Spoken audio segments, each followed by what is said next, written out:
പിതാവിന്റെയും പുത്രന്റെയും പരിശുദ്ധാത്മാവിന്റെയും നാമത്തിൽ ആമേൻ.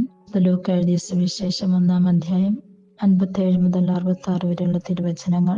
അക്കാലത്ത് എലിസബത്തിന് പ്രസവസമയമായി. അവൾ ഒരു പുത്രനെ പ്രസവിച്ചു. കർത്താവ് അവളോട് വലിയ കാരുണ്യം കാണിച്ചിരിക്കുന്നു എന്ന് കേട്ട അയൽക്കാരും ബന്ധുക്കളും അവളോടൊത്ത് സന്തോഷിച്ചു. 8-ാം ദിവസം അവർ ശിശുവിന്റെ പരിച്ഛേദനത്തിന് വന്നു. പിതാവിന്റെ പേരനുസരിച്ച് സക്കറിയ എന്ന് അവന് പേര് നൽകാൻ അവർ ആഗ്രഹിച്ചു. എന്നാൽ ശിശുവിന്റെ അമ്മ അവരോട് പറഞ്ഞു, അങ്ങനെയല്ല, അവൻ യോഹന്നാൻ എന്ന് വിളിക്കപ്പെടണം. അവർ അവളോട് പറഞ്ഞു, നിന്റെ ബന്ധുക്കൾക്കാർക്കും ഈ പേരില്ലല്ലോ. ശിശുവിന് എന്ത് പേര് നൽകാനാണ് ആഗ്രഹിക്കുന്നതെന്ന് അവന്റെ പിതാവിനോട് അവർ ആംഗ്യം കാണിച്ച് ചോദിച്ചു. അവനൊരു എഴുത്തുപലക വരുത്തി അതിൽ എഴുതി, യോഹന്നാൻ എന്നാണ് അവന്റെ പേര്. എല്ലാവരും അത്ഭുതപ്പെട്ടു. തൽക്ഷണം അവന്റെ വായ് തുറക്കപ്പെട്ടു.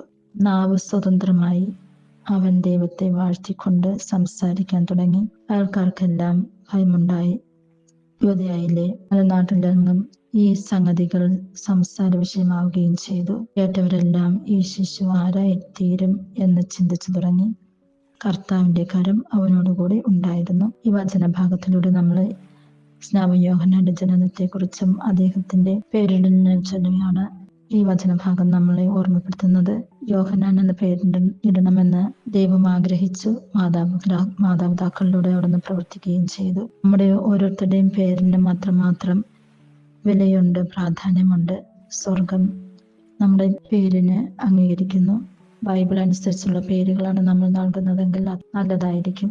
കാരണം അവരുടെ സഹായം കൂടി നമ്മൾക്കുണ്ടാകും. പരിശുദ്ധാത്മാവിന്റെ സഹായം യോഹന്നാൻ ഉണ്ടായിരുന്നു. കർത്താവിന്റെ കരം അവന്റെ കൂടെ ഉണ്ടായിരുന്നു. അങ്ങനെ യോഹന്നാൻ വളർന്ന് യേശുവിന് സാക്ഷിയാകുന്ന തരത്തില് ജീവിച്ചു. അതുപോലെ ആയിരിക്കും നമ്മൾക്കും യേശുവിന് സാക്ഷിയാകുന്ന ജീവിത മാതൃക നമ്മൾക്കും അനുകരിച്ച് യേശുവിന് സാക്ഷികളാകാം. അതിനായിട്ടുള്ള കൃപാവരങ്ങൾ പിതാവായ ദൈവം നമ്മൾക്ക് ഓരോരുത്തർക്കും നൽകട്ടെ എന്ന് പ്രാർത്ഥിക്കുന്നു.